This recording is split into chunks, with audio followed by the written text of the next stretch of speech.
s'agit de vraisemblablement la plus grande bibliothèque de l'Antiquité tardive, donc elle est tout à fait emblématique de ce savoir grec qui s'est développé à partir du 5e, 4e siècle avant Jésus-Christ. Ça continue à fasciner. La destruction de cette bibliothèque reste mystérieuse. Les historiens n'ont pas d'explication absolument certaine.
Les arabo-musulmans n'avaient aucun grief contre la culture grecque, aucun intérêt à détruire le patrimoine qu'ils trouvaient. Ils ont développé une grande admiration pour tous ces vestiges de culture antique.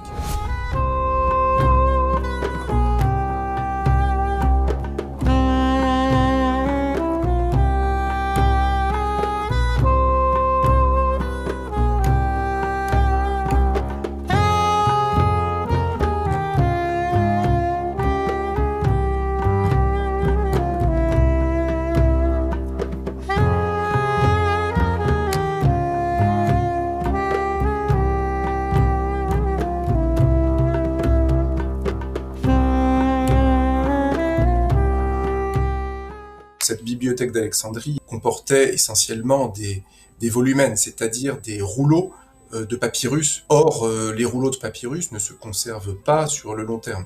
C'est un matériau qui est assez fragile, qui est friable. Vraisemblablement, dès la fin de l'Antiquité tardive, ces manuscrits n'avaient plus été recopiés et par conséquent avaient dû tomber en poussière assez naturellement.